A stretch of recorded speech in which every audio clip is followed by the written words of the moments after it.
Guess I'll just wait a couple of minutes more before beginning, everyone.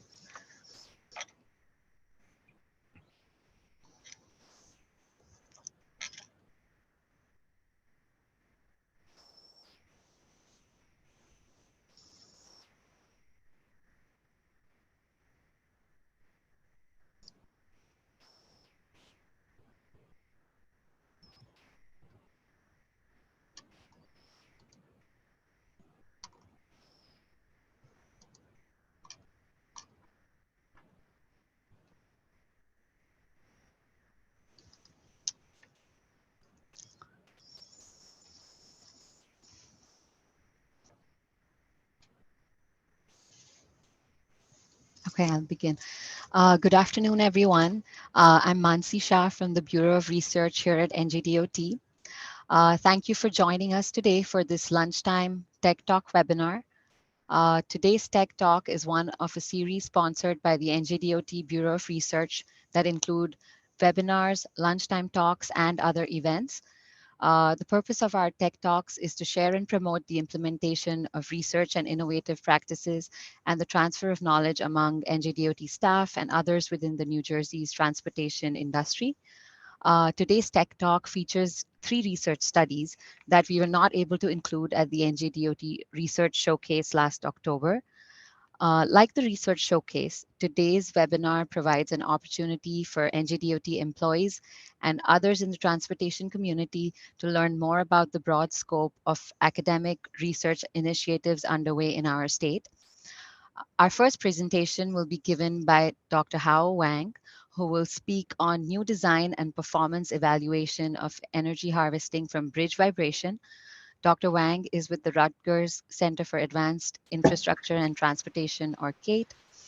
Our second presentation will be given by George Wu from Rutgers CATE.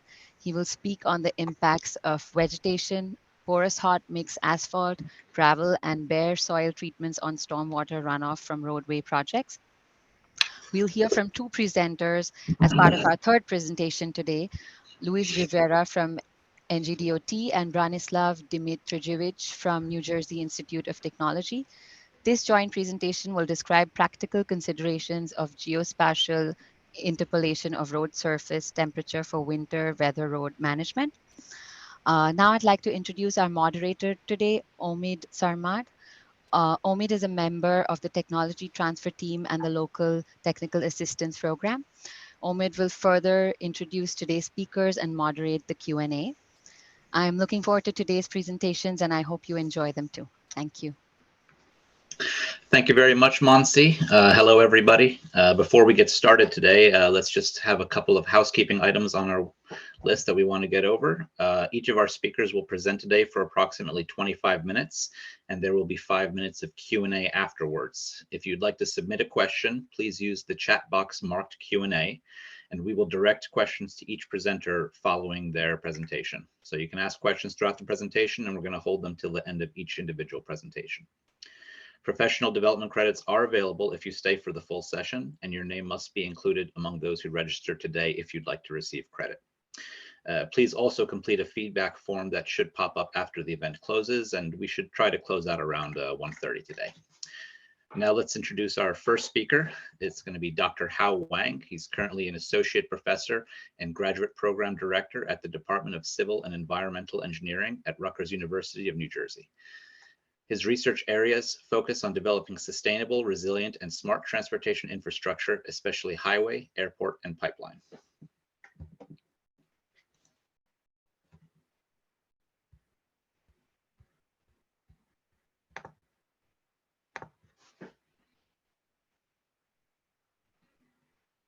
Start?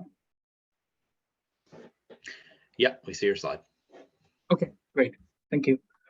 Thank you, everyone. And so today, it's my pleasure to give you an overview about some progress we have made in the research projects. The project actually was managed by New Jersey DOT Bureau of Research. And also, we look at the energy harvesting from roadway. In this presentation, we'll focus on the vibration side, basically using the microscale piezo energy harvesting, but also I'll give you an overview about the whole project first. So a quick background. So we know we have challenges from both sides. First is ghost traffic, aging the infrastructure. So in this case, we try to really using limited resources to preserve infrastructure and also make sure the infrastructure is operable. At the same time, we also have the energy challenging, although we are using more and more renewable energy, but still a large amount of energy producing from fossil fuels. So in this case, we release a lot of carbon dioxide, which will cause climate change issue. So it will be good idea if we can really find some solutions which can combat both issues. So one solution could be, let's get some energy from the infrastructure. Basically, in this case, we'll convert waste energy to usable energy. So in this case, if you look at the current research in this field, we already talk about how to use the existing infrastructure as a host structure or as a baseline to get some energy out. For example, we have large-scale energy harvesting. This is mainly for solar, wind, or geothermal. So in this case, we're talking about really megawatts of energy can be harvested if we do have available land or resources. In this case, this energy can be used as clean energy source. So in this case, we'll be offset some fossil fuel energy base. Another type is something we call the micro scale. So in this case, we're not talking about a huge amount of energy. We're talking about a milliwatt or microwatt scale. So this energy will be only used to supply some traffic devices and self-powered sensors or wireless data transfer, which will be able to do structure health monitoring or measuring the temperature, stress, or strain. So in this case, we're talking about mainly for the smart sense applications. At the same time, this energy harvesting also provide additional function, which can also monitor traffic data and infrastructure condition. One of the major sensor here is something we call a piezo, which we'll introduce it shortly. But basically, in this case, whenever have a traffic loading come in, the piezo transducer will be able to generating energy. In this case, we're talking about the energy also corresponding to the traffic amount and also the actual loading. So it can be also serve as sensor. So here, just give you overview for the roadway side. And basically, we're talking about you can use the right of way or surface area for solar energy harvesting. If you do have the geothermal energy available, this also can be for geothermal energy harvesting. And Texas is doing some project on this, which is used for bridge deck de-icing. And also we have the piezoelectric, which basically rely on the kinetic energy or stress strain applied by the trucks, mainly. In this case, we're generating energy. There's also a type called the thermoelectric. So in this case, we're talking about whenever you have a temperature differences, this type of the transducer will be able to generating some energy between the two ends of the transducer. This also gives you small ends of energy. So in this project, actually we focus on one large scale and also one micro scale. So the large scale one we focused is the solar energy, which actually is not new for everyone. But here we're really talking about is how to use the right of way or road asset to do the energy harvesting. Of course, we can put it anywhere, but in this case, we'll really find out within the right of way of the highway, for example, the rest area, noise wall, street light, canopy in the rest area, or even you can build a solar tunnel. In this case, basically you're covering the road from the icing or rain, which is pretty costly, expensive. And also Europe is trying something, putting the solar panel on the sidewalk, also getting some energy harvested. So for this part of the project, just give you a quick overview here. We look at it if we do use a noise barrier, which actually New Jersey has quite a lot noise barrier available because we are urban populated.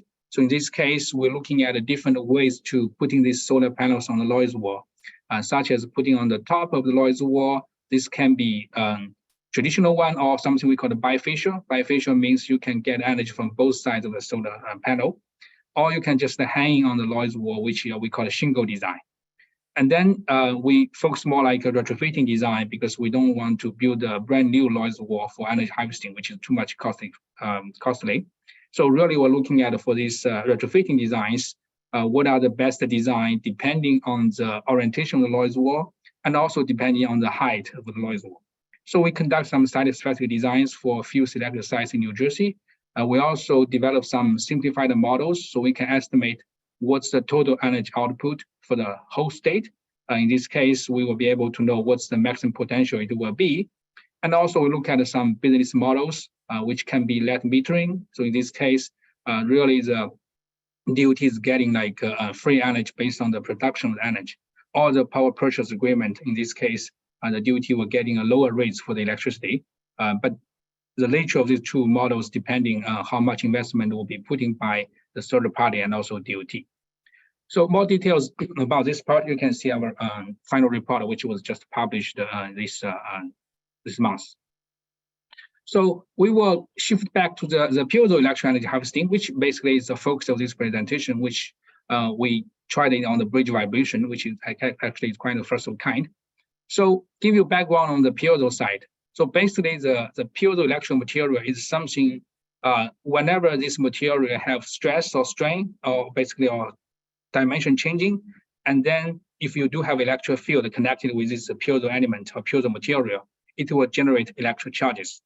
So in this case, we're talking about, okay, if this element is embedded or hanging on the bridge, so this case, this element will have stress, strain, or vibration. So in this case, we're talking about the electric charge will be generated. So we're talking about typically you have PZT and PVDF or some composites. PZT is a more rigid application. PVDF is softer, which is more for sensing, but PZT is getting more energy out of that. The composite is really to adding some fiber composite to protecting the element. So in this case, if you look at the figure, we have two major ways to use them. The first one is embed them. A lot of research has been done in this area by embedding these piezo element in different shapes, in different stacking ways into the pavement or sidewalk or even the floor. So whenever you have a truck passing, people working, any stresses, you'll be able to generate energy. The second way is find a way to attach the structure. In this case, if the structure really doing a vibration, such as building or bridge, and then this piezo element will also go with the vibration. This vibration also causes deformation or stress inside of the piezo element, which will be causing energy. So just give an overview about the common ways try to do embedding. So you can see different researchers have tried make a piezo disc, which is more like a cylinder and embedded. The second one was actually done by us a few years ago, which is using something called a symbol. It's more like a beam setup. So in that case, also need to embedding to generating energy. The third one on the second, the first one on the second row is also the beam, which is also rely on deformation. The last one is really on the PVDF composite with the bending. But in general, these designs are really rely on the embedment, which basically takes more effort to installation. So that goes the motivation of this new transducer we're developing is we're trying to thinking instead of embedding them in the pavements, can we try to find a way to attach to a structure which is vibrating, and the bridge is the ideal choice, although this vibration may changing depending on the bridge structure and also loading, but regardless you're getting vibration. But the challenging here is for the vibration-based energy harvesting, you always have a lateral frequency with these piezo elements, and then you have the vibration frequency of the host structure, for example, bridge here. And then if you can match these two frequency, this energy harvesting will be maximum utilized. That means if the piezo elements or the cantilever we're designing is vibrating at the 10 hertz, the lateral frequency, but your structure is vibrating at 8 hertz, the energy you are getting is pretty small. So the changing here is really want to match these two. So in order to achieve this objective, we first look at it, what are the cantilever design, which I will show you shortly. Basically, in this case, we are putting the piezo elements on the beam to producing the vibration function. In this case, we're generating power. And then we propose the optimization-based approach, which really try to see if I know or measure this bridge vibration ahead of time, in that case, is that possible I can match basically the lateral frequency of the piezo cantilever, which can be designed to the vibration frequency of the bridge. In that case, I will be able to get the maximum energy generated. So in order to achieve this objective, we have conducted the laboratory testing, which really measures the frequency of different designs. We also build a numerical model. So in that case, we don't need to do tons of measurements. We'll be able to use a model to simulating what's the resonant frequency of all different designs. And then we do the optimization, and then we bring this transducer to a full-scale bridge, which actually it's a based facility at Rutgers, which we tested on the bridge and measure the output. So before we go to the transducer, just give you an idea what are the vibration frequency we're expecting on the bridge. So this is something people have done some structural dynamic analysis to analyze if the bridge on the traffic loading, of course, as the speed of the truck changes, this frequency also shifts slightly. But in general, we can see really we are seeing multiple frequencies in the vibration, depending on the bending mode, the torsional mode, or transverse vibrating mode. And this could be easily less than 10 hertz, or even they have some higher end elements. In this case, we'll focus more like these 5 hertz or around 10 hertz peaks. We try to say, okay, if we can design transducer which has a lateral frequency among these ranges. So before we go to the design, we first want to develop basically a laboratory system which will be able to measure the voltage or energy output from different designs. So the key thing here, you have a shaker in the middle. So basically that's the one in the middle. So in this case, we're talking about this magnetic shaker. So once we adding this piezo cantilever on top of that, it will be basically measure the acceleration on the shaker, actually the vibration of the host structure, and also you have the piezo elements which connected with the wires. So the signal was generated by the LabVIEW with the USB 4431, which is the NI instrument, and then the signal is amplified through amplifier. And then after we have the vibration, basically the electrical charge is generated. You have to connect it with either circuit to charge the battery or capacitor, or just measure the open voltage, which can be displayed on the oscilloscope. So in that case, we will be able to have different designs placed on the shaker and then measure what will be the voltage or energy output. So here actually are 3 final designs we have tried. Basically, you can see these designs have the same outside dimension, but the difference is the 1 degree of freedom design, you can see it's just a pure 1 beam. And then the 2 degree and the 3 degree design, you can see we kind of using some laser cutting to create some internal beam.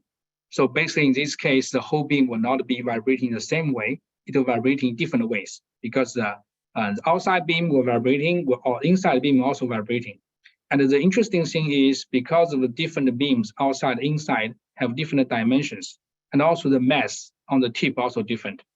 The frequency or resonant frequency also different, which you can see from the right figure, which actually give you the voltage outputs at different frequency. So you can see as the frequency changes, you have different voltage outputs. And then at 1 or at a small frequency range, you have highest voltage outputs. That's something we call resonant frequency. So in this case, that means the external frequency is matching the natural frequency of the beam or cantilever. So in this case, we're reaching the highest energy output. And then for the first figure, you're seeing there's only 1 peak here. So that means the whole beam actually generating the same resonant frequency, although you have 3 piezo elements here, but these 3 elements have the same basically resonant frequency. If you look at the second one, we are seeing some small changes here. So especially the gray one, you can see the gray one has 2 peak resonant frequencies. So one is here, another one is a little bit smaller. So in that case, we're talking about because these 2 beams outside and inside are different dimensions, they are actually vibrating differently. And the most obvious difference is showing the 3 degree. So in this case, we're creating 3 beams. So you can see clearly we are seeing 3 peaks. The reason is caused by the different vibration mode of these 3 beams. So you have 3 resonant frequency. So that means if we do have the 3 degree design, this will give us the more opportunity to match this beam frequency with the lateral frequency of the bridge, which is just the way we are showing, which is also multiple. So after laboratory testing, we also conduct some final modeling because we said we don't want to doing all of the different designs, different dimensions, which cost the time and material to fabricate and testing. So basically, we are using the multi-physics here. So you have solid mechanics coupled with electronics here. So we'll be able to simulate once you have a vibration of the cantilever here, what's the right output of the voltage and the energy. And the one thing is just element selection, because if you use FEM, you know the element size really affecting the accuracy. So you can see the bottom left figure giving you as the element match from extreme coarse to fine, how the computation time will increase. But if you look at the right one, basically give you the output of the resonant frequency from the model. You can see the generally reduces, but once reach the normal mesh, the blue, actually the light blue one here, we're talking about in this case doesn't change too much. So to balance the computation cost, we kind of choose the normal mesh, which is the blue one here, and also the blue one here. In this case, to balance the speed and also mesh. So just give you an idea of what's output we're seeing. So basically this contour give you really when this cantilever is subject to vibration, what's the vibration mode? So this one is showing the 1 degree, you have only one vibration mode. This two is give you the 2 degree, basically you are showing the major beam vibrate and also internal beam. And the bottom three shows you vibration pattern for the three different beams, basically the outside one, the middle one, and also inside one. And then in this case, that's why we are getting different resonant frequencies coming from different designs. So that means basically the model will be able to capture the laboratory testing. Basically also you can see here, which we compared with the lab with FEM results. Actually, we did some calibration basically to calibrate the bonding condition between the piezo elements with the beam. So in that case, we'll be able to really capture the real case in the beam. So with the model, we also be able to develop a model, which is a simple regression model. That model will be able to predict what are the resonant frequency, basically those peaks. Especially here, we know if we change the dimension, we change the mass tip on the beam, it will change the resonant frequency.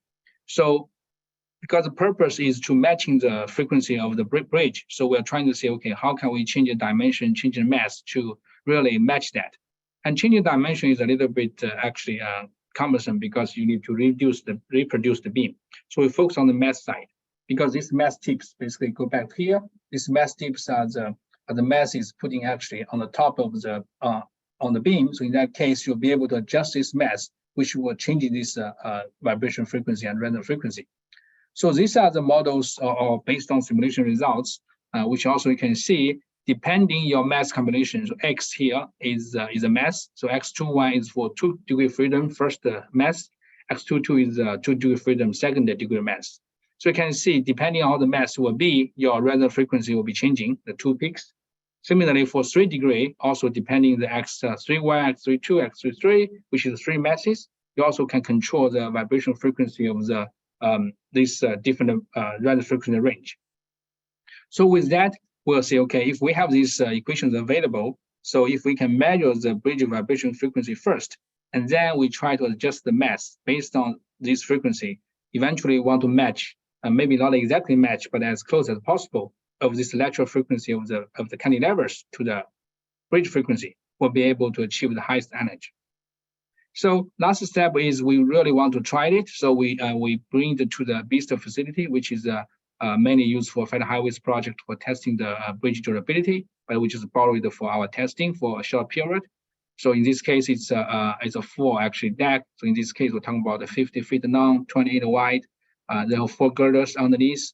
In this case, we are using dynamic loading about 60 capes, which applied on the 2 different locations between girder 1 and girder 2. And then first we attach the accelerometer to measure the vibration frequency of this girder at the location we want to put the bridge sensors on.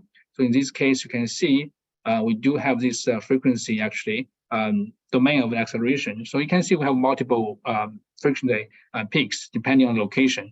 So in this case, we choose 3 locations, girder 1 in the middle, girder 1 in the 1/4 span, and also I'm sorry, girder 1 at the middle 2 speeds, and also girder 2 at the 1 speed at a different location.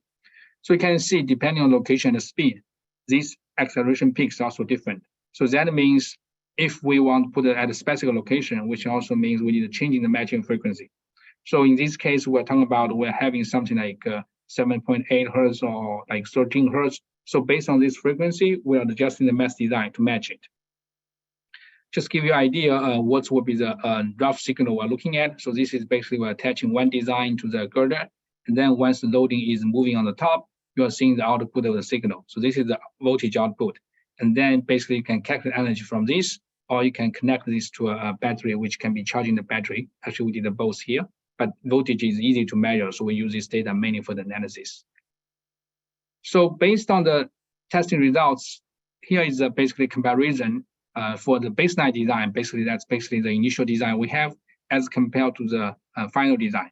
So in that case, you are seeing a range here is because we did try different designs here because it's quite difficult to match exactly that 7.8 hertz of the peak frequency. Depending on the mass selection, you may reach 7.6 or 7.9. So in that case, that causes some variation. So in general, but you are seeing as compared to the blue one, the orange one give you the output of voltage. So in this case, we're talking about after optimization, basically we'll match the frequency. this energy can be significantly increased for both 2 degree and 3 degree. And also these are the different location and speed. So you can see actually they varies.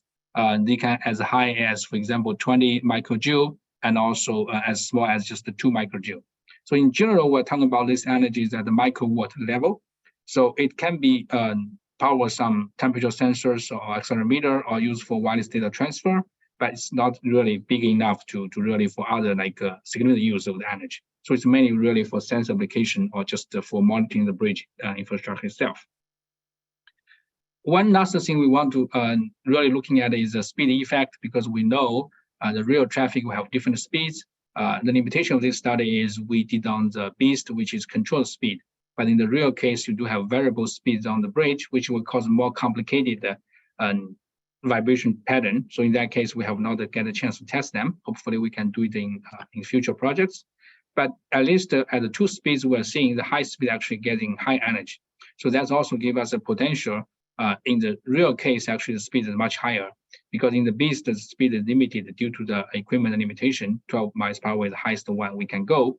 And in general, we are seeing high speed also causing high energy application. This is basically because high speed, you have the peak amplitude acceleration is getting higher.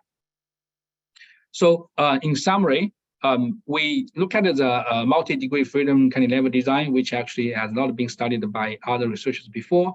Which can generate a considerable energy outputs if we really matching the resonant frequency with the vibration frequency. This do require some specific design to increase the energy output. So in this case, we use the laboratory testing, and also with the model was able to predicting the resonant frequency of these multi-degree freedom cantilevers. So in that case, we'll be able to really adjusting the mass on the beam, which basically to match the frequency. But we do believe this approach or this design needed to be optimized depending on the target bridge installation. So that means we do need to get acceleration measurements first from the bridge, and then we can use the approach to do the design, which will be able to achieve a higher energy output. So lastly, I want to acknowledge actually Dr. Lu Kai-guo. He's a postdoc working on this project. He's the main guy doing the experiments, models, and also field testing with me. And Dr. John Bradley actually helped operating the BEAST. And also Dr. Geary actually the project manager, and also project panel, Pregnant Shaw, Edward New for this project, and also the financial support from Bureau of Research. With that, I would like to conclude my presentation, and thank you for your listening. Thank you very much, Dr. Wang. We have a couple questions here. The first of which is, how far below the asphalt are the sensors placed, and how often do you estimate that they might need to be replaced? Okay, that's a good question. So basically, in this project or this phase, we directly using a magnetic fixture to attach the cantilever to the girder.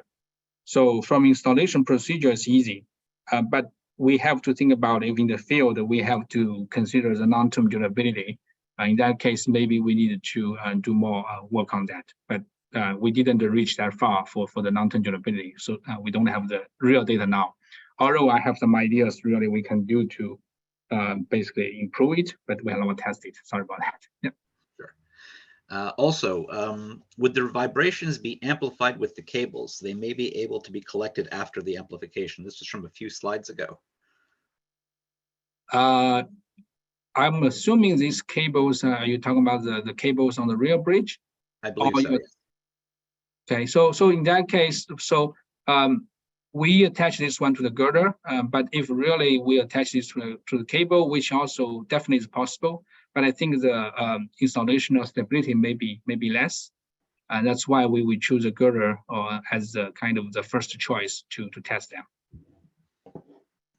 And in the lab is different story, because in the lab the signal generated by the computer or the shaker, I mean, it's not big enough. So in that case, we use amplifier to kind of amplify the signal.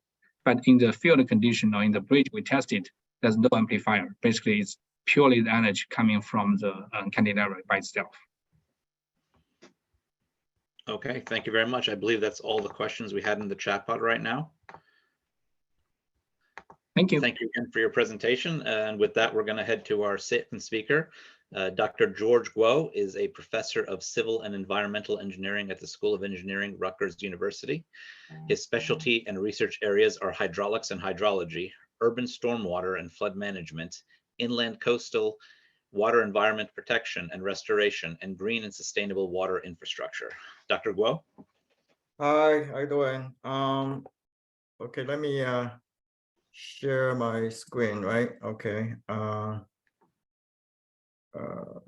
Share the screen. All right. Everybody could see my screen now? Yes, we can. Okay. Is that good? Yes. Okay. Looks good. Thank you. Yeah, thank you for introductions. Welcome everybody. Thank you for attending the seminar. So the title of my presentation is Impacts of Vegetation, Porous, Hot, Mixed Asphalt, Gravel, and Bare Soil Treatments on Stormwater Runoff from Roadway Project. I know it's long titles. So I work as a George Guo. I work with Rutgers, Kate, and Department of Civil and Environmental Engineering. So I have this the outline here. So there's 6 things I'd like to touch on. First, introduction to stormwater management and the land treatments, and then introduction to the NJDOT sponsored research projects.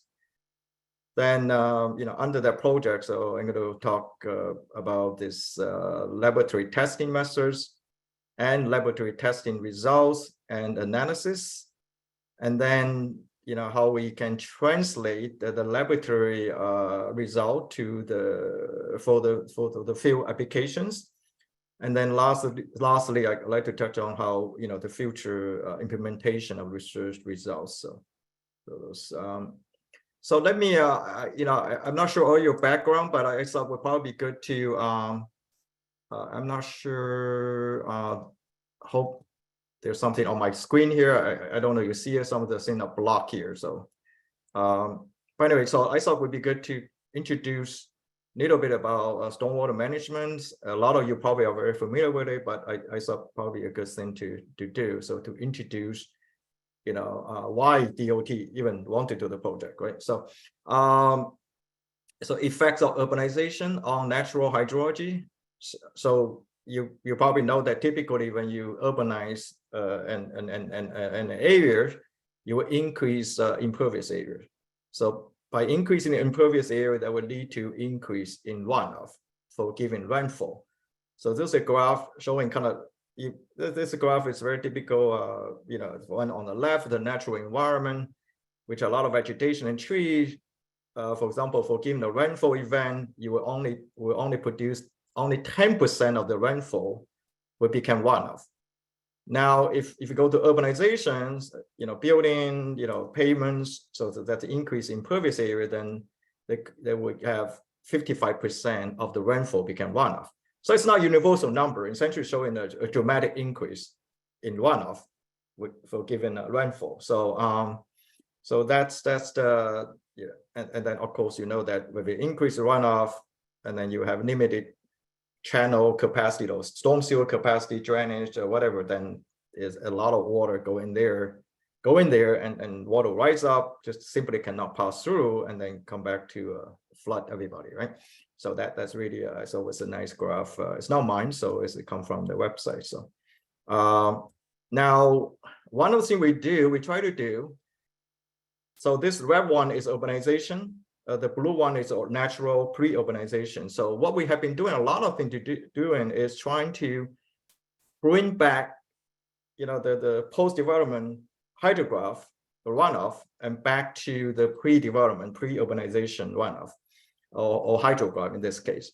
So one way to do that is recovery of pervious surfaces.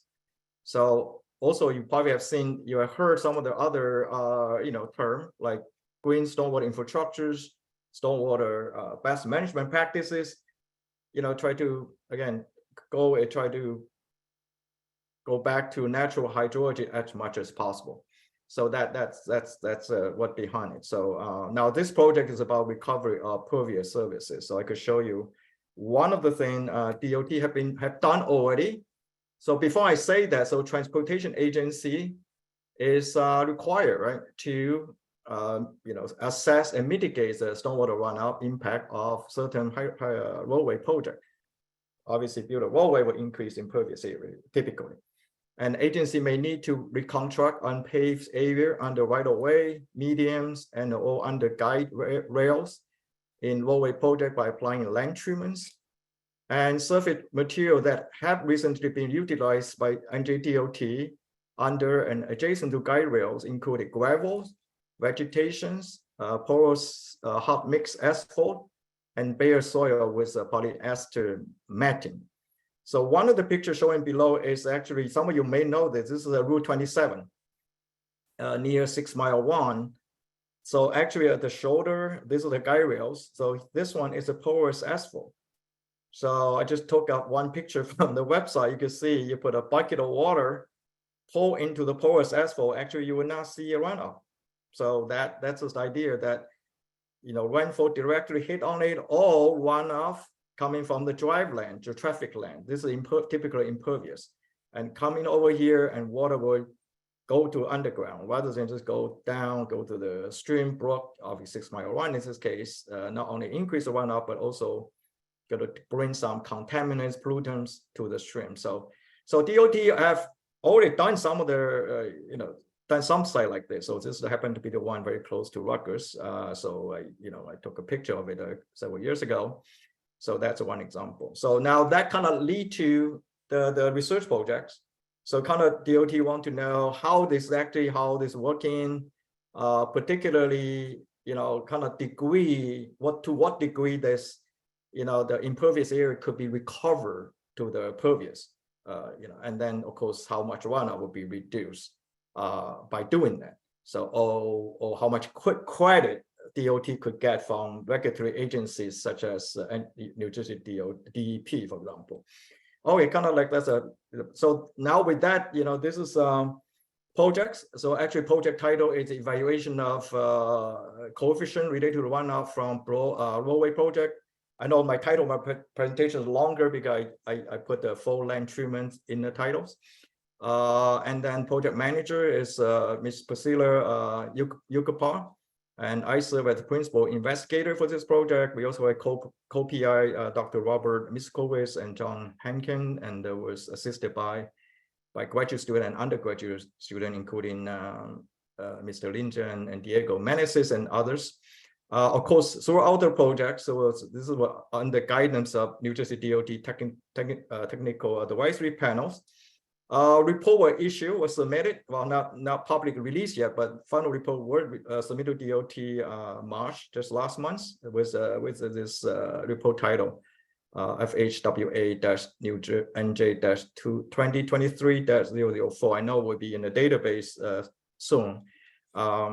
So if you have an interest in this project, you can go there and read the whole reports.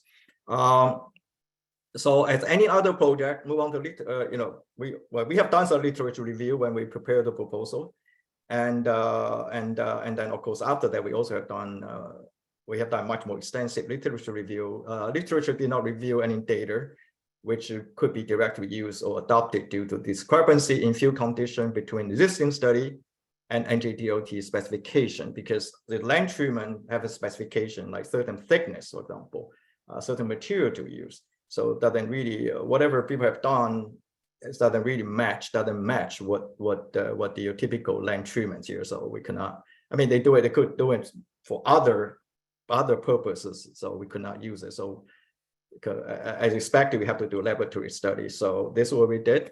So we move on to the laboratory studies. So this is a photo of 3 out of 4 land treatments: the gravels, vegetations, and porous hot mix asphalt. So another type you probably remember is a bare soil. You probably recognize bare soil. We did not have photo here. All right. So now this is schematics of the laboratory soil column.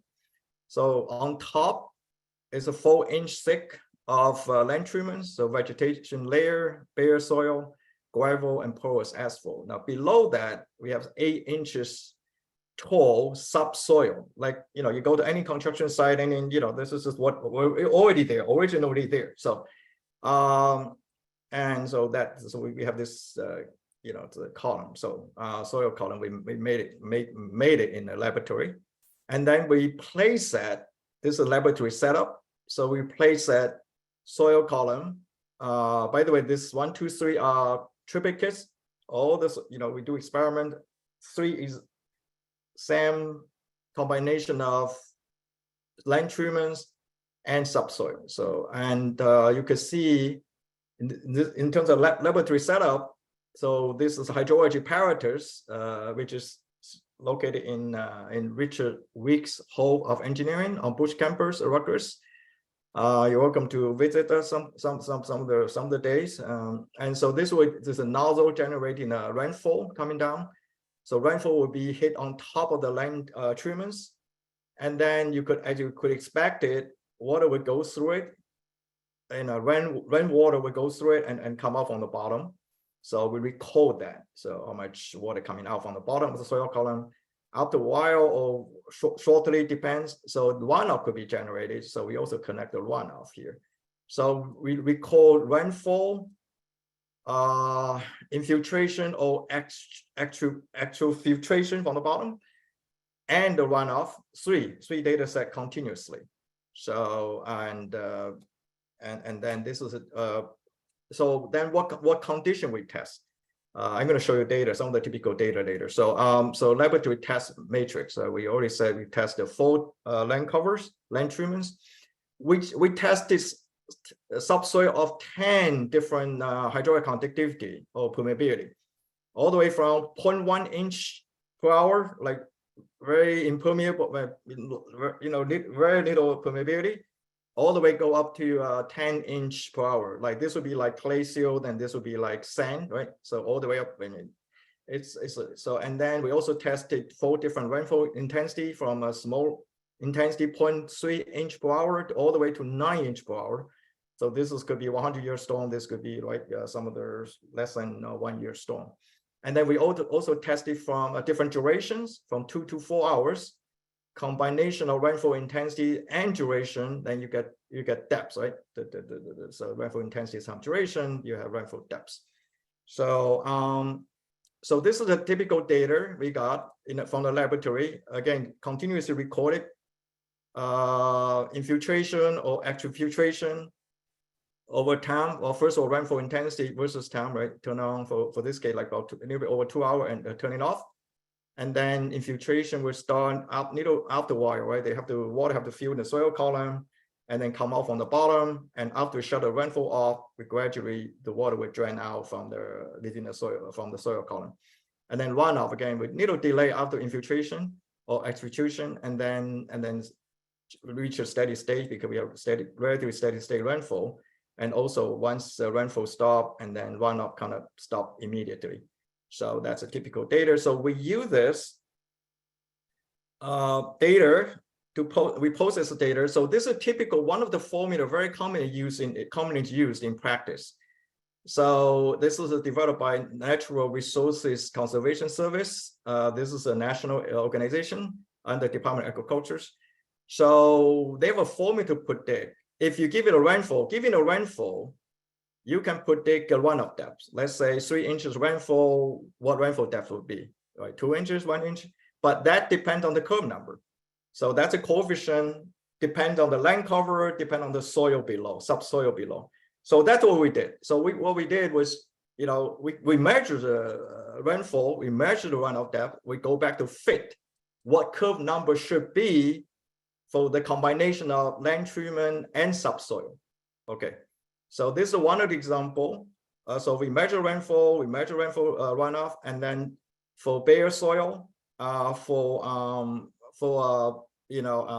bare soil cover and the subsoil infiltration rate of 1.5 inch per hour or hydraulic conductivity of 1.5 inch per hour, we got curve number 78 with R square 0.83 kind of acceptable. So that's the curve number. Now another one is a gravel. curve number is 55, you can see much lower curve number actually have for given rainfall, lower runoff, by the way. If you go back to the formula, but I will show the graph later. So again, with R square 0.69, it's acceptable, it's good. Typically, if R square larger or equal than 0.6, it's considered to be okay. So now with that, we did all experiment, all land cover, remember the laboratory matrix? So we got a relationship between curve number and infiltration rate. So for all 4 different land covers, okay? You could see, but I will show you application curve later, okay? That's directly come out from the analysis of laboratory result. Now, that's a laboratory result. How that will compare with the field condition? How we can apply that? Can we apply it? So one of the things we noticed is that you saw that in the laboratory setup, all infiltration is going vertical, one-dimensional flow. Now, in field condition, if somehow that land treatment is not bounded, so if water going, the rainwater or runoff, the infiltration go sideways, then it's not the condition what laboratory study, they did. Okay, so in the field the land treatment need to be contained, and so that our laboratory data can be used. So infiltration in the field should be one-dimensional in the vertical direction with a negligible lateral flow. Another thing, you notice we use only 8-inch tall subsoil. So that's kind of equivalent to the groundwater table, very shallow groundwater table. So, but in the field, many probably that groundwater table is much deeper than that. So this is a laboratory, right? 4-inch land cover and 8-inch subsoil. But in the field, let's say 4 inches land cover still, but groundwater table is like 40 inches or higher than that. So if that's the case, what happened is a hydraulic gradient imposing on subsoil will be almost 1. So what that means, likely, so we can simply translate this infiltration rate in a laboratory to hydraulic conductivity of the subsoil. So when hydraulic gradient is approaching 1.0 or 1. So this is what we got.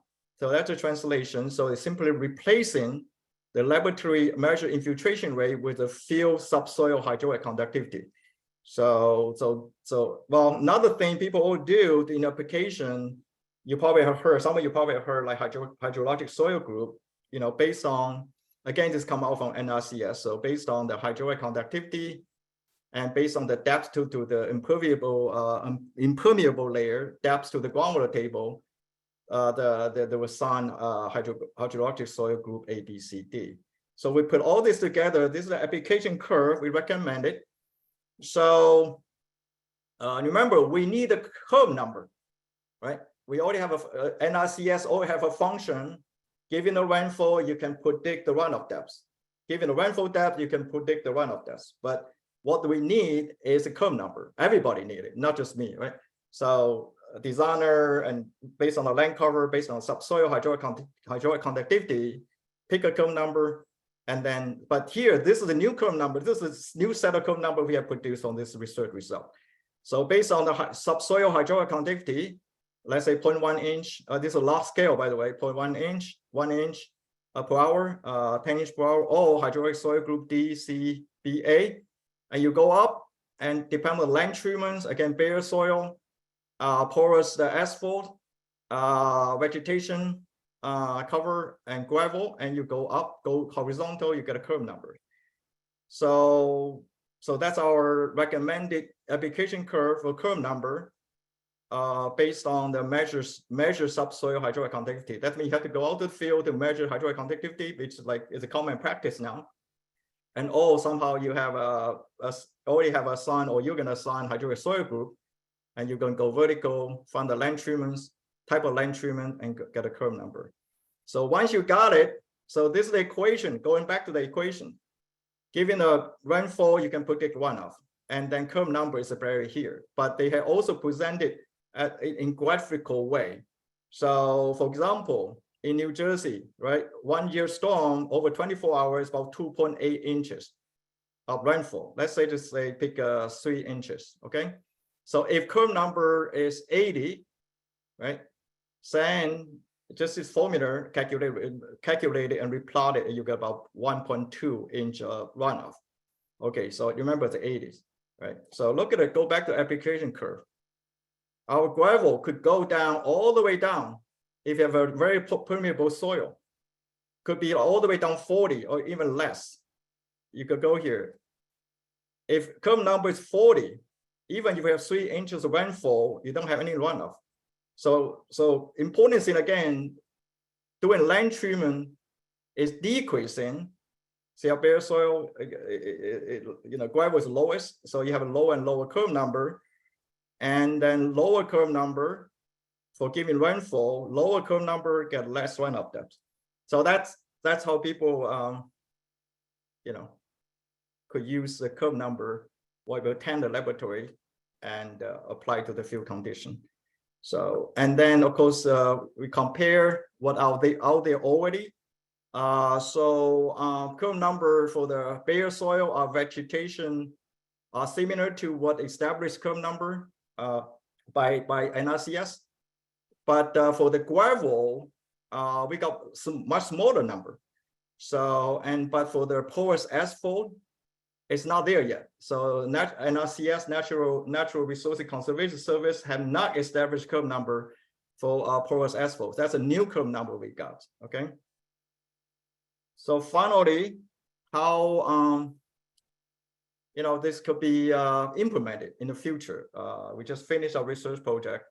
So the next step would be, so this project will help NJDOT and other transportation agency seek regulatory entities. For example, the state of New Jersey will be New Jersey Department of Environmental Protection, endorsement of curve numbers that are non-existent for porous hot mixed asphalt. So this is also kind of like it's a funding for our new funding for our research project, right? So it's not there, so now we have it. And also the different value different for gravel layer, which are different than what established nationally by NRCS. So seek the endorsement from regulatory entity to endorse our new curve number, all all the different curve numbers. So that's one. This immediate things in terms of implementation. But being a university, of course, our research project, we're fortunate to first of all given opportunity to do this research. So this research project also have broader scientific, engineering, and societal impact, as it has demonstrated the effectiveness of the stormwater runoff reductions, parentheses, climate resiliency, by restoration of natural hydrology, parentheses, water cycle, hydrology is really water cycle, through recovery or creation of pervious services. So a lot of people are thinking about big engineering, right? Stormwater best management practices, now it's green stormwater infrastructure. But if you just try to make that surface more pervious, then we do a lot of things. We're able to help to restore hydrology. So that is really the message I like to, broader message to the community, not just regulatory agency, any planner. So yeah, even you as a homeowner, try to minimize your impervious area, recover it, or direct your runoff to the pervious area. So anyway, so that is end of my presentation. Thank you. Thank you very much, Dr. Guo. We have a few questions in the chat pod for you. Let's go back to the beginning. The first of which is, what are the preventative measures to avoid porous HMA clogging?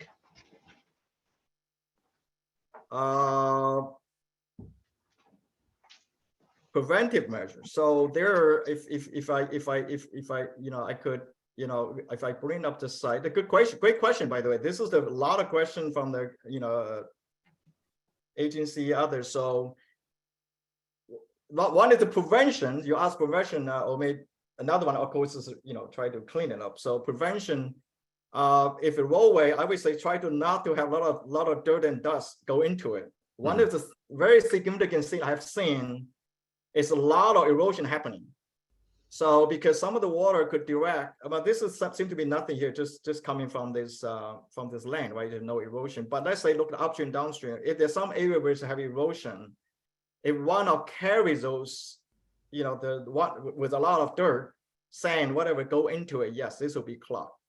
So Omer, I know you did not ask a question, cover maybe other questions. So if it got clogged, then you need to use a vacuum to vacuum it out. So you cannot do a street sweeping. Right. It would make it even deeper. So yes, okay, thanks.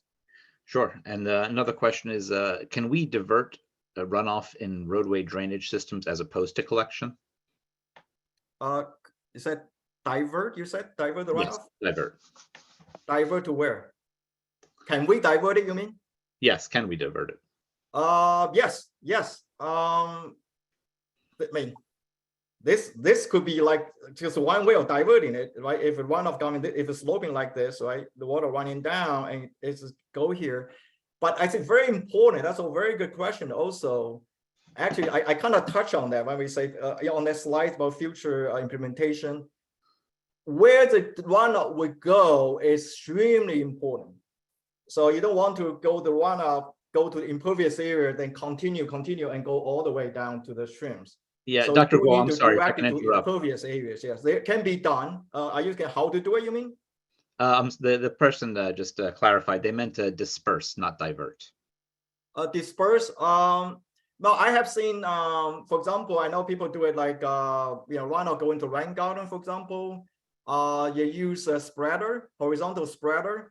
Of course, yes, try to get the less concentrated runoff go into it. But one of the things I have seen people do is called spreader. So you could also use, like, for example, gravel before they come in. Try to use gravel to hold in a bit and spread it out before they come in to anywhere you want to go.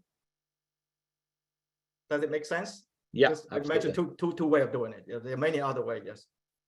Okay, and one final question. What kind of compaction did you use for the porous hot mix asphalt?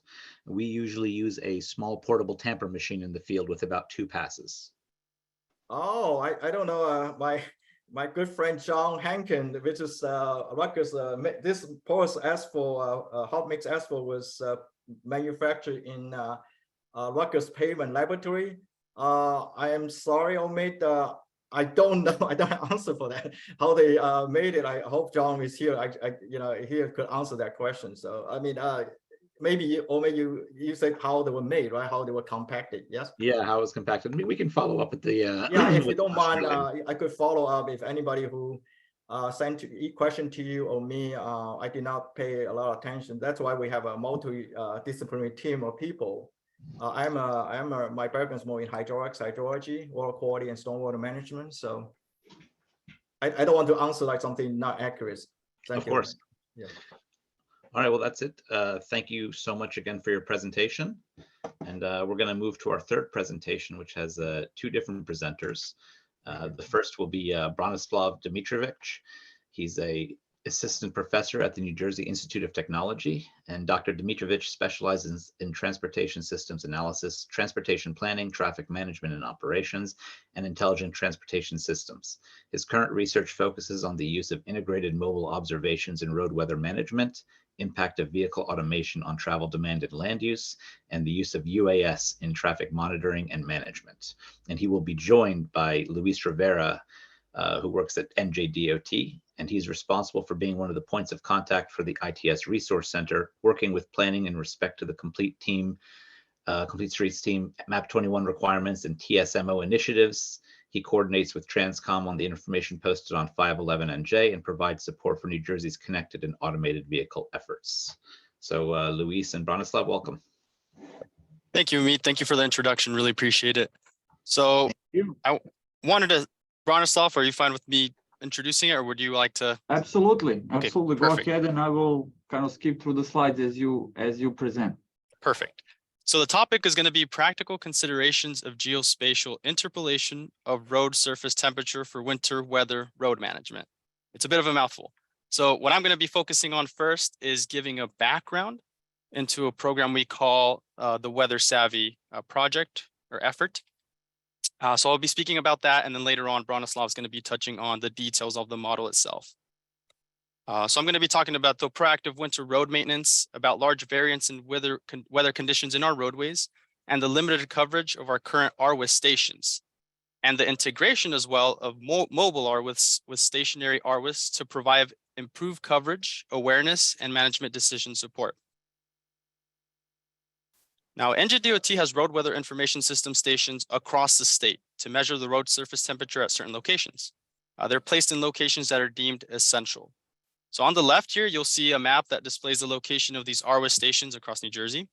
The blue dots represent the roads as moist or wet. Green means roads are dry, and white means the stations are not giving any road surface data. And the numbers next to each station are temperatures in degrees Fahrenheit. In the middle here, you're going to see an RWIS station, what it looks like. And while the network of RWIS stations in New Jersey provides regional observations of road weather conditions and assist in winter road maintenance, we have limited coverage. They're dispersed widely throughout the state, but there's only about 4 dozen RWIS stations across the state. And if you look here on the image to the right, you're going to see an example of road surface data coverage given by mobile RWIS systems. So I'll be going into a little more detail about this in the next slide. Now I'm going to give you a background of our Weather Savvy program. So in 2017, the New Jersey Department of Transportation launched an integrated mobile observation initiative to improve winter road maintenance and connected vehicles. So it started with our division, the mobility division, applying for the New Jersey's first federal accelerated innovation deployment grant. In other words, the AID grant from the US Department of Transportation. And it was to implement the EDC4 Weather Savvy Roads Integrating Mobile Observations Innovation. So this grant gives us funding as an incentive to accelerate the use of innovation in highway transportation projects. And the concept was to procure and install road weather information system devices and dash cameras in 24 DOT fleet vehicles statewide to view real-time conditions of our roadways and guide decisions for allocation of resources during any winter event.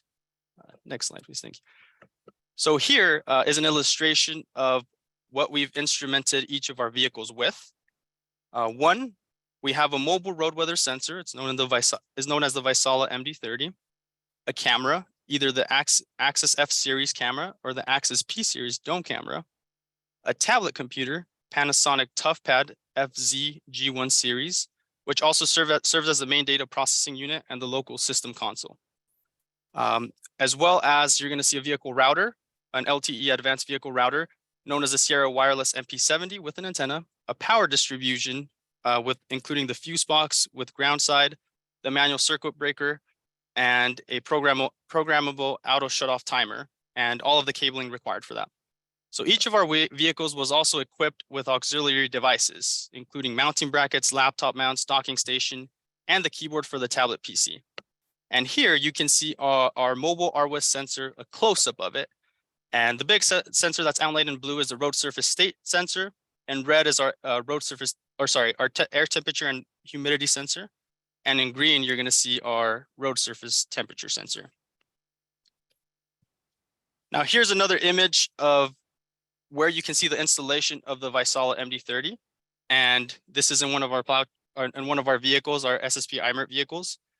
And the installation of it was deemed optimal for it was put in the area that was deemed most optimal, the one that would provide the most accurate data. Next slide, please. And here you can see as well the installation of the sensor itself in our plow trucks. And as you can see, there's a slight difference here. The ambient weather sensor is installed in the back of the cab. And once again, this was after careful observations of where we would be receiving the best accurate data for this. Now, in this image, you can see the portable PC setup in one of our IMERT trucks. So you can see the camera right above the PC too.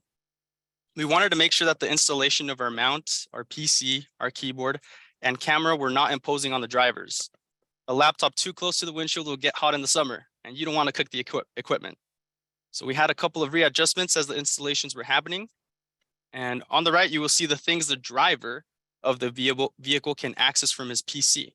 It's 4 things: the air temperature, the road temperature, surface condition, whether dry, wet, etc., and the grip of the surface in this example type. And all of this is essential information for safety and guiding decision making. Now here, you're going to see a screenshot of our Weather Savvy portal. The portal provides a list of vehicles, their status. So you can see there that there's like green and red lights on the far left next to each vehicle. And that represents whether the vehicle is on or off. And it also shows a map showing our vehicles moving in real time. So you can see in the image that our vehicles are moving. As they're moving, they measure the state of the road, whether it's wet, slushy, dry, the road temperature, the grip of the road, humidity, air temperature, dew point, frost point, inches of water, snow, ice. So all of this while providing us with real-time camera streaming of our roads from the cameras that were installed in the vehicles. And you can see that as our vehicles are moving along, you'll also tell that they leave a colored vehicle trace. So this vehicle trace is for the last 15 minutes of driving from the driver. And this trace explains the state of the roadway. Like I mentioned, dry, wet, the temperature, and also the grip. So all you simply have to do is click on it, shows you a legend, and gives you that essential information. So this is the background of our Weather Savvy Roads program, and it's also known as the Mobile RWIS effort. Now to move on, I'm going to talk a little bit about the award we got in 2021. So the Intelligent Transportation Society of New Jersey recognizes outstanding programs and projects that employ or advance ITS technologies. So in 2021, our Weather Savvy Road System received the 2021 Outstanding Project Award. So here's a simple image that you can see, which I love, but it's an image of our 2021 Outstanding Project Award. And as I'm moving on, I really want to emphasize that road surface temperature is the most indicative measure of the road surface condition. So it's vital in determining any decision, right? The Weather Savvy program has aided our RWIS stations across the state by providing more coverage of the surface conditions and road surface temperatures of our roads. However, mobile RWIS is dynamic. So this means the sensor data and video streaming is obtained during times of vehicle operations and for the location where the vehicle is being operated. Therefore, as part of this ITS research, NJDOT has looked at modeling or estimating the road surface temperature anywhere on the roadway network. So they've used data obtained from both our RWIS stations and mobile RWIS systems to essentially provide full coverage of conditions and temperatures for all of our roadways. Now I'm going to hand it over to Bronislav. So he's going to be going into a little more detail on this model, the geospatial interpolation model. Time is yours, Bronislav. Yeah, thank you, Luis. So I'm just gonna, I guess, continue. So the main idea behind the project was, as Luis said, to kind of try to extrapolate the information we are getting about road surface temperature from RVs, both stationary and mobile sensors, to provide estimate or coverage of road surface temperature across the network. So if you were to kind of plot the data you are getting, in this case from stationary RVs, you would see a map that looks like this on the screen. And what we would like to do is actually take this information and try to kind of, let's say, color code all the roadways in New Jersey based on their estimated road surface temperature. So to do that, we employed some geospatial analytics and geostatistical models to come up with something that looks like this, which is a coverage of the entire state with values, estimated values of temperature. So not just specifically roadways, but any point anywhere in New Jersey. And then based on the locations of roadways within that coverage, we would be able to estimate the temperature, road surface temperature on all the roadways that in this case, we are focusing really on roadways in NJDOT jurisdiction. To do that, you are seeing some kind of information here, for example, kriging interpolation. So that's a type of modeling that we used initially, and then we kind of expanded that to use some regression models using machine learning. But I will talk about that briefly shortly. So the process that we kind of followed, the methodology for this extrapolation was, number one, collecting the data. At this point, when we collected all the data from RV stations and RV's mobile sensors, We also did some literature search and found that there are actually models that will do what we wanted to do, but they require the very detailed information about roadways, road surface. Those models involved, pavement models. They involved thermal mapping of roadways in a given area that we want to analyze, which had to be done. Every few years you would have to do thermal mapping. So it's a very, I would say, painstaking and expensive process. So we wanted to see whether we can achieve similar results or even, on par results without such investment in imaging and thermal mapping and modeling of the road surface. By essentially using the data that we are getting readily from RVS stations and mobile sensors, as well as some data that is readily available to us, as you will see, that can maybe help us estimate temperature using some other parameters, influencing factors such as land coverage, elevations, and a couple other parameters that we know have influence on air temperature and by extension road surface temperature. So the first step was to collect all the data from RV sensors as well as these other data sources, then develop a couple of models and test them, see which model, how they behave, how they perform, and see if we can find a best performing model that we can then use to create those maps that will help both the operators in real time for some kind of visual, and not just visual, but situational awareness, especially during storms, during these weather events, but also help us kind of in planning process, as well as evaluation of the performance of winter road maintenance efforts. This interpolation and machine learning modeling involves several different models, and I will kind of touch on those in the next few slides. But just kind of to kind of give you a rundown, we used something called Kriging interpolation, which is a spatial statistical geostatistical modeling method, and we use several kind of variations of Kriging. One is called ordinary and or universal Kriging. Then we used also regression Kriging, which took into account some additional factors that I will also cover, and then empirical Bayesian Kriging. I will also talk about it. So there are three different types of Kriging models that we used, and we also used three machine learning regression methods to support our regression Kriging extrapolation. So I keep mentioning this Kriging, and what it is essentially a method that assumes that there any kind of correlation between different a given parameter that we are trying to estimate in a given area. There is a relationship between the values of that parameter at different points, which depends on the actual location of those points or distance between the points.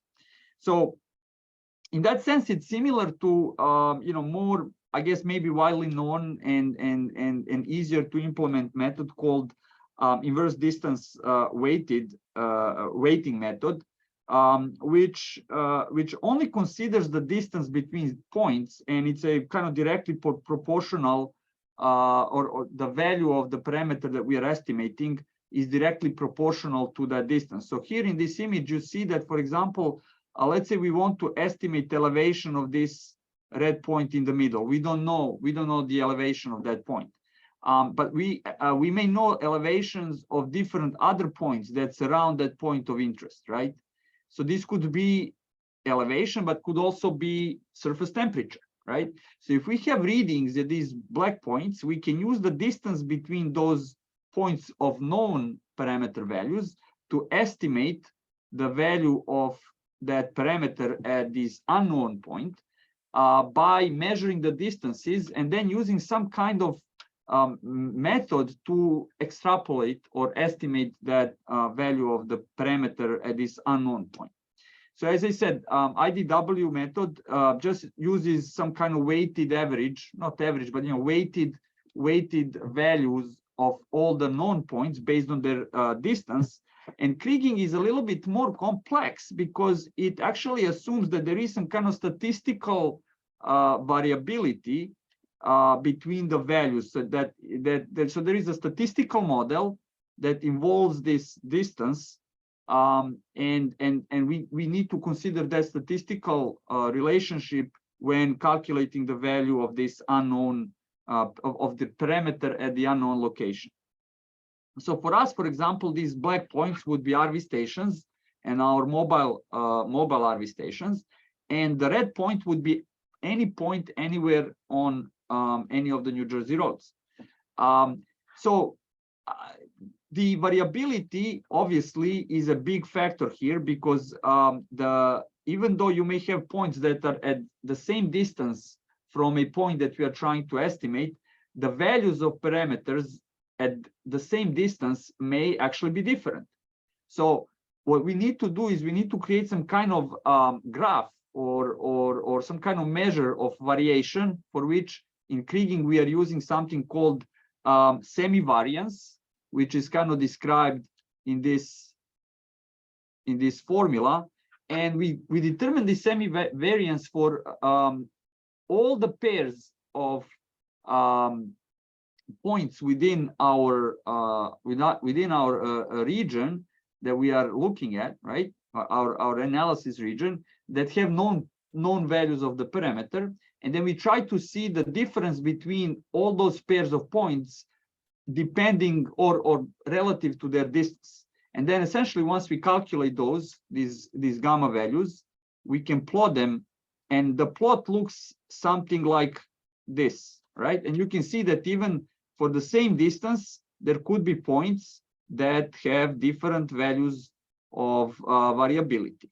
So what we are trying to do here, we are trying to find some kind of function that will approximate or fit the variability between the points within our region, and then use that to estimate the value of the parameter at the point of interest, right?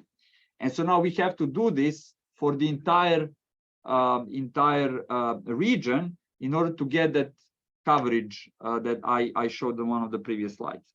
Now, the difference between different kriging methods will focus really mostly on the way we determine this expected value of the estimate and semi-variogram, right? Mostly this is going to be our focus on in different two different kriging methods that we used.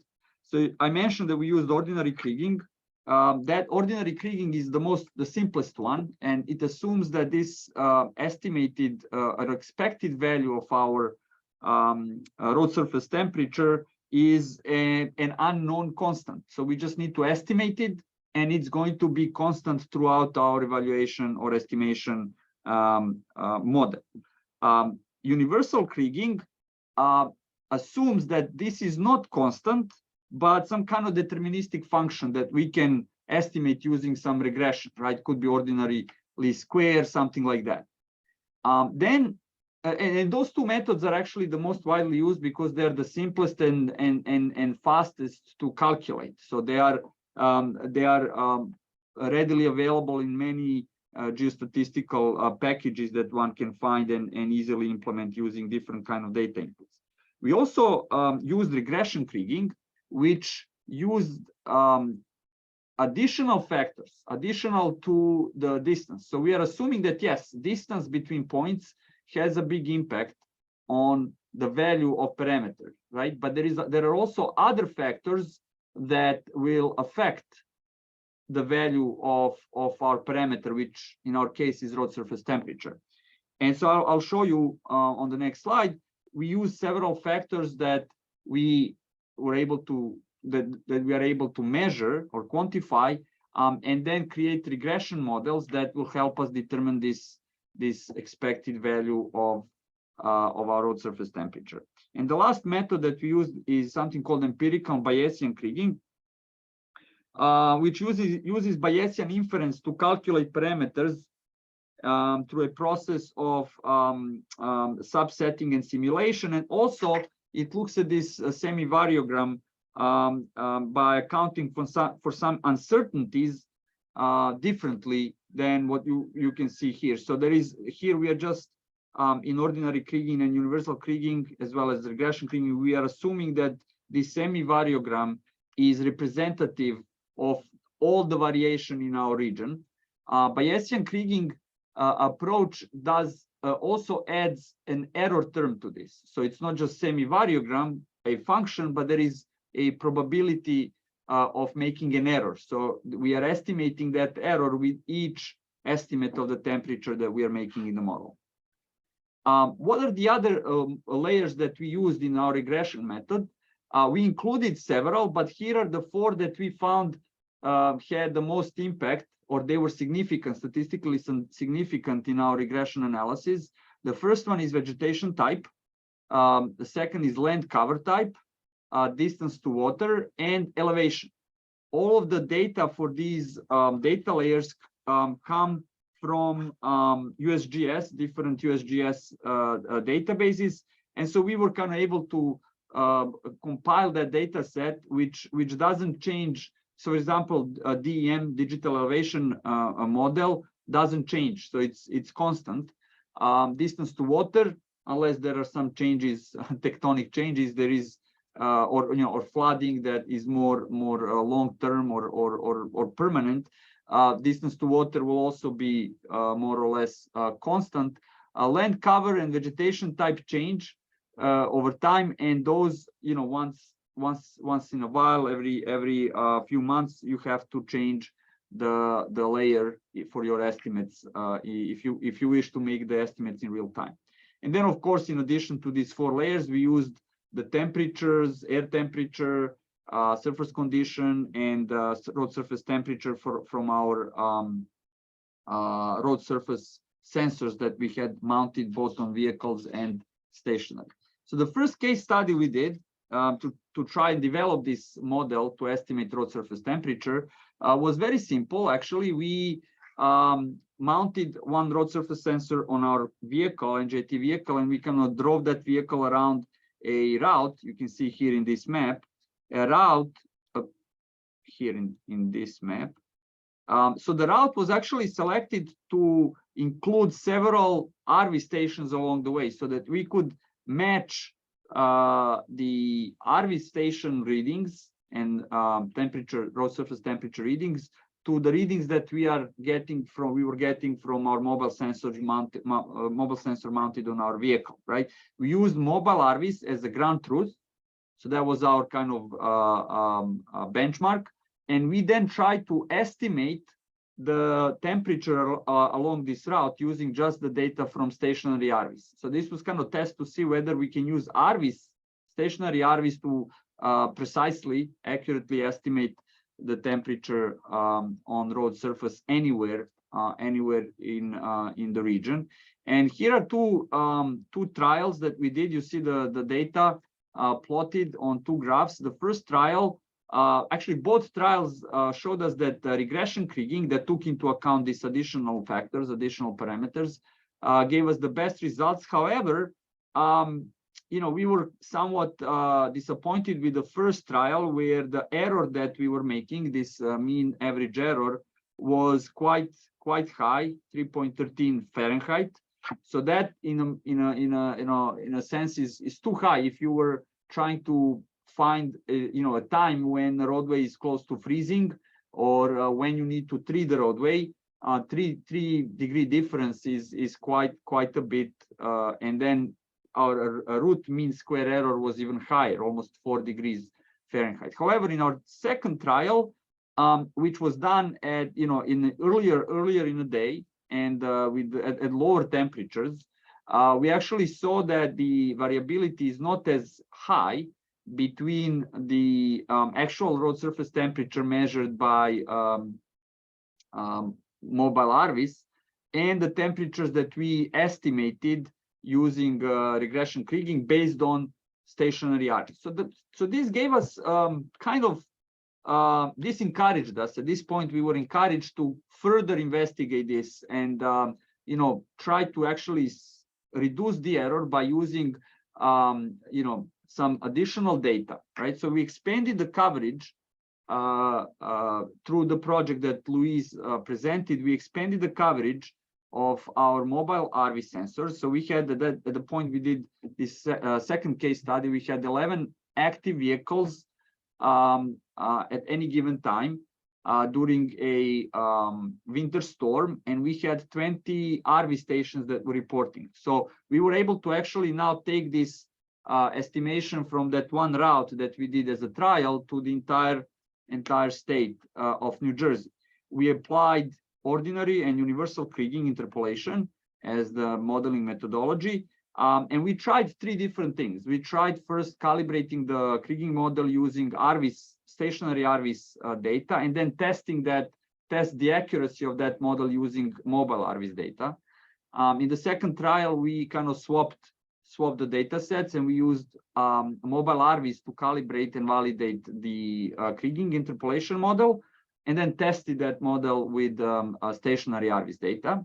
And then the third trial was essentially a model that combined both stationary and mobile RVs data to create to calibrate a kriging interpolation model. And in this case, we were not really able to test it because we used both data sources for calibration, but we use the cross validation to validate the model and get some kind of level of error that we were making in our estimates. The second approach was to use regression kriging, which gave us really good results, or promising results rather, in the previous case study. And for that, we used these three machine learning methods that I mentioned: lasso, support vector regression, and random forest, to estimate the drift of that expected value of the road surface temperature, and then use kriging to interpolate the regression residuals, which is our kind of error that we were making. So kind of so that you just kind of get an understanding of the errors that we were expecting to make. Here you see the variability, by time of day, variability between different stations. So here upper graph shows you the variability between different stations. So each color represents a station, right? So you can see that at any given time there was a range of temperatures that were collected by RV stations across the state, ranging from, I don't know, in this case, anywhere from 22, 23 to 48 degrees Fahrenheit at the same time, right? Same can be said by looking at the mobile RVs data, right? Clearly, there is variability between mobile sensors because they are actually traveling on different roadways, and so they're collecting data on different roadways in different parts of the state. But also, different portions of roadway may give you different readings. Here, there is another kind of exploratory analysis view. Upper slide gives you the average temperature throughout the day that was collected by stationary and mobile RVs, and you can see also variability looking at these bands around the average temperature. And then here you can see in the bottom the number of stations that are reporting at any given time. One kind of note to make is that the number of readings or records by mobile sensors is actually much higher because they report every 5 seconds, but as opposed to RV stations, which we kind of polled every 5 minutes. But we were kind of interpolating them to 15 minutes because we found that actually stations report the same value every half an hour. So depending on their reporting frequency and reporting time, we kind of found that every 15 minutes, we should poll the stations, and maybe one or two will change values, but all of them will have different values every half an hour or every hour, depending on how they are set. So the results of the kriging interpolation, you can see that between the three ordinary and universal kriging models, the best results were obviously here. The model that was calibrated and validated using both stationary and mobile RVs, which kind of tells us that that actually the best results would be by combining these data sets.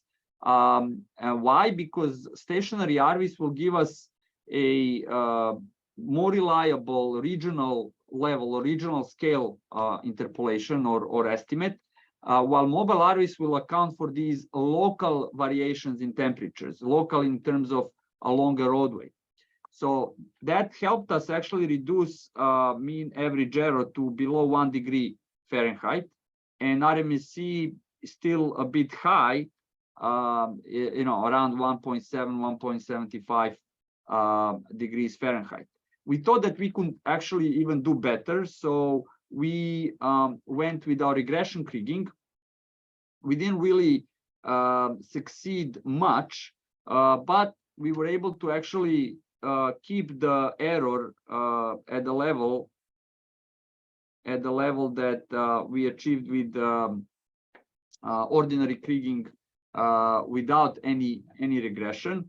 However, we felt that at this point it would make sense to keep including these additional factors, because what I will show you next is the variability between stationary and mobile RVs was also significant at some locations at certain times of day, and it could vary, by maybe here you can see the variation is huge. It's 20 degrees, 20 plus degrees at the same time, same location. So you imagine RV station and then a vehicle passing by, and the two sensors would give you readings that are 20 degrees different, right? So that was kind of to us something that we would need to look into. So we still felt that it was a good idea to include both and find a way to kind of clean up the data set with some additional statistical or data cleaning methods. There are other kind of issues that we found. For example, road surface temperature read by mobile RVs. You don't expect those readings, consecutive readings every 5 seconds, to be much different. But here we found an example where there was a point that read 14 degrees Fahrenheit road surface temperature, whereas the previous ones were like 22, after that 25. So it's 7 degrees difference within 5 seconds, which is a few hundred feet maybe that vehicle traveled. This can be attributed to solar radiation, exposure, vegetation, different kinds of things that affect the road surface temperature. And then here there's another variability where we try to use 3 sigma method to actually remove outliers from our data set going into our kriging model. And here there was a huge difference, about 30 plus degrees, but it was not still within 3 sigma. So we wanted to, we need to kind of find a way to clear this data better. What was kind of promising was that in this picture you can see that increase in mobile RVs data set, which is in this area here, results in much smaller error than the data sets that included very small number of data from mobile RVs, which means if we increase the coverage of mobile sensors, so we put more mobile sensors out on the road, we may see that error to drop or to decrease further. That is why we are kind of planning to increase the number of sensors that we are deploying on NJDOT fleet. And by doing that, we, especially during winter storms, will be able to get much more accurate estimate of the regional road surface temperature. The second finding was that there was no clear correlation between standard deviation of the RST and the error, which means that kriging was very successful in capturing this spatial variation in road surface temperature, but that leaves that 1 degree of Fahrenheit that we cannot explain through our kriging modeling, right? So there must be some other way that we can use to kind of reduce the error by addressing that 1 degree Fahrenheit that we were kind of always short. So that these are the potential solutions that we are actually starting to look at now, and we'll be looking at those as part of our ongoing research. But we will explore obviously some other interpolation methods or models and extensions to what we have done so far, maybe looking at different weights for regional and localized adjustments using the two data sources. So those are some of the things that we are looking at. What we did next is actually this has a practical kind of end of the story. The model that we actually found to be the best performing, which is this regression Kriging model with random forest, we implemented that on in a web-based tool that would have continuous real-time reading from the sensors that is collected through our server that gets processed every 5 minutes or every 50 minutes, depending how we set it. And then we refresh the estimated road surface temperature on our website every 10-15 minutes, depending again on how we set the refresh rates. Here is example of the that map that we are creating. You can see that we have a bunch of points from a mobile RV sensor, and then based on those points and some of the stationary RVs, we were able to kind of estimate the temperature along the entire road. Here you have another example. Oops. Here, this actually map, an example of a stationary RVs and estimated road surface temperature on roadways around it. This is how the website looks like. You can actually click, choose the link. It's still a prototype, so it's not like a publicly available, but it's a prototype that we have made available to our colleagues at New Jersey DOT, and we work with them together to kind of fine tune it, make it better, and then eventually, hopefully, this will become part of the toolbox for you know, operations, maintenance, and mobility divisions. Besides visual awareness, you can also download the data that you can see in the bottom here. And then this can be used for some kind of, you know, after event evaluation, or even during evaluation, during the storms, you can actually get a readout of different kinds of parameters for any point along a roadway. Just to acknowledge the research team, obviously this was a multidisciplinary team, involved a lot of understanding of the, you know, data science, data modeling, transportation, analytics, as well as understanding of road surface temperature and management of winter road maintenance. So besides myself, we had our senior research engineer, Luhui Zhao, who was a major contributor to our data modeling and data analysis. My PhD student, who is no longer a student, he graduated, Sina Darban-Khales, and is already working in the industry. And my faculty colleagues, Dr. Spasovic and Dr. Beshensky, as well as Louise, who you heard from, as well as I didn't put Tom Murphy, who also was involved when our actual previous project manager, Sue Catlett, retired last year. And we look forward to working with Louise and Tom on, you know, further improving this project that we've done so far. So that's all I had. I can see that I'm a little bit over time. I apologize, but you know, I'm open for any questions if there is interest still among the audience. Thank you very much, Branislav, and thank you very much, Luis. That was a great presentation. We do have a couple of questions, but we are short on time, so we'll try to rush through them. First of which was, how is the dew point and frost point measured by the mobile sensor? So there are actually models. These are statistical models that are developed. These are not, dew point is not measured. It's determined based on the reading of the road surface temperature, or actually not the road surface temperature. It depends on air temperature and air humidity and pressure. So based on those inputs that are actually measured by the sensor, dew point is calculated, and it's actually dew point, frost point is the same thing, depending on whether the moisture you know, transcends from gas to liquid, or from liquid to ice. So depending on the temperature level, you would refer to this temperature as a dew point versus frost point, but it is calculated. right? And then the other question was those two, or there was another? It was dew point and frost point. Yeah. So that's what Just it those is. two. And the other question was, you mentioned that you would look at additional interpolation models. What other models out there, and how do they compare to kriging? So besides kriging, there are some extensions similar to IDW that are looking at combination again of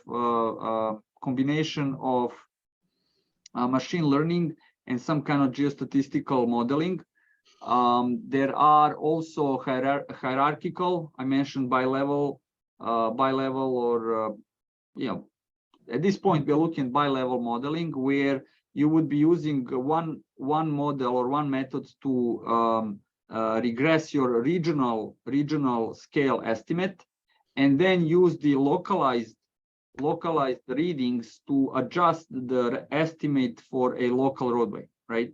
So instead of doing everything in one shot, we would actually do this in two steps or two stages, and that's why it's called bi-level or hierarchical.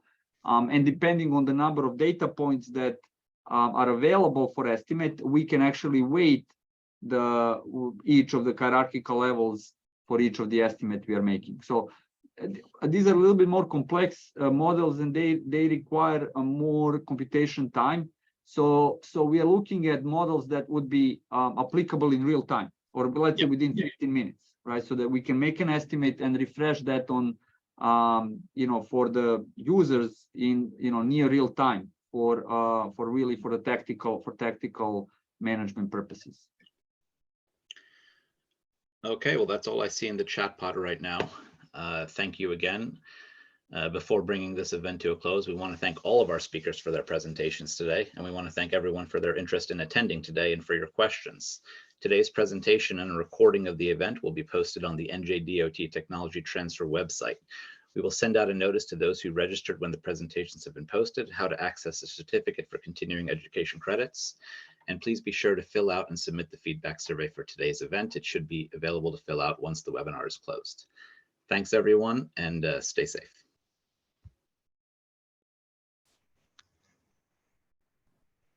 Thank you.